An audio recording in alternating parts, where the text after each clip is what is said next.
को रिलीज होने वाली द केरल स्टोरी को लेकर जो विवाद उठा है वो खत्म होने का नाम नहीं ले रहा।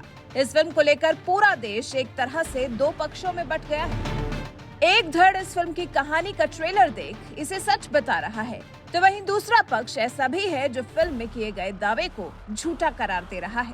केरल के मुख्यमंत्री पिनराई विजयन ने भी फिल्म की आलोचना की है और इस फिल्म को बनाने के पीछे संघ का प्रोपेगेंडा बताया है।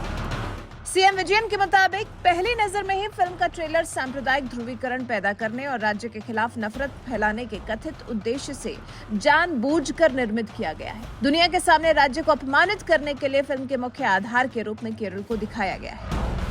मीडिया से बात कर रहे सीएम विजयन ने यह भी कहा, सांप्रदायिक ध्रुवीकरण के उद्देश्य से और केरल के खिलाफ नफरत फैलाने के उद्देश्य से जानबूझकर बनाई गई Hindi film the Kerala story का ट्रेलर पिछले दिनों जारी किया गया था। ट्रेलर से संकेत मिलता है कि यह फिल्म धर्मनिरपेक्षता की धरती केरल में धार्मिक उग्रवाद के केंद्र के रूप में स्थापित संघ परिवार के प्रचार को फैलाने की कोशिश कर रही है।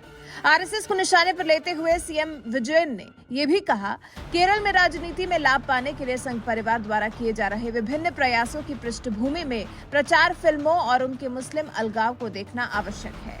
सीएम विजयन ने फिल्म को लव जिहाद का आरोप लगाने के लिए एक व्यवस्थित कदम करार दिया है। फिर 32,000 हिंदू लड़कियों के इस्लाम कबूल करने का जो फिल्म के ट्रेलर के रिलीज होते ही बवाल मचा है, उस पर भी सीएम विजयन ने टिप्पणी की है। उन्होंने कहा है, संघ परंपरा बिना किसी तथ्य और सबूत के इस तरह से मिथक फैला रहा है। केरल में 32,000 महिलाओं ने इस्लाम कबूल कर लिया और इस्लामिक स्टेट में शामिल हो गई। ये बड़ा झूठ हमने फिल्म के ट्रेलर में देखा। ये फर्जी कहानी संघ परिवार की झूठ की फैक्ट्री का उत्पाद है। ये गुस्सा पिनराई विजयन का इसलिए भड़क उठा है क्योंकि द केरला स्टोरी जो फिल्म जल्द ही रिलीज होने वाली है, उसमें दावा किया गया है कि केरल राज्य की 32,000 हिंदू लड़कियों ने इस्लाम कबूल कर लिया और फिर उन्हें सीरिया ले जाकर आईएसआईएस में शामिल करवा दिया गया। द केरला स्टोरी के डायरेक्टर सुदीप्तो सेन है। उनका कहना है कि 32,000 का आंकड़ा उन्होंने केरल के सीएम रहे ओमान चांडी के एक बयान से लिया है। सुदीप्तो सेन इस बारे में कहते हैं, साल 2010 में केरल के तत्कालीन सीएम ओमान चांडी ने विधानसभा के सामने एक रिपोर्ट रखी थी।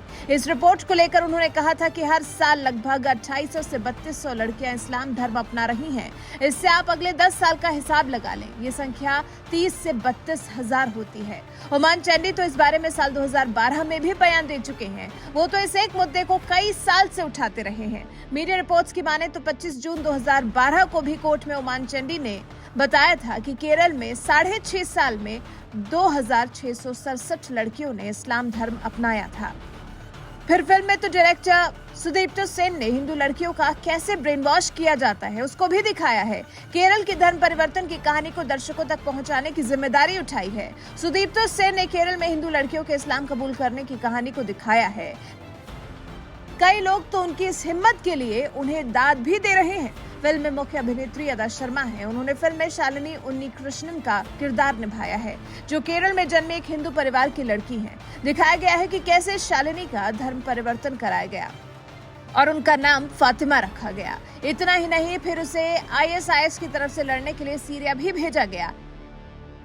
फिल्म का ट्रेलर 26 अप्रैल को आया था और उसके बाद से ही बवाल मचा हुआ है। मूवी 5 मई को रिलीज होनी है। फिलहाल इसको लेकर पूरा देश दो धड़ों में बंट गया है। वैसे आप इस फिल्म में उठाए गए धर्म परिवर्तन के मुद्दे पर जिस तरह से ट्रेलर में हिंदू लड़की के आईएसआईएस ज्वाइन करने की कहानी को दिखाया गया है और जिस तरह से सीएम विजयन ने इसे आरएसएस का प्रोपेगेंडा करार दिया है, इस बारे में आपका क्या कुछ कहना है? अपनी राय हमें कमेंट कर जरूर बताएं।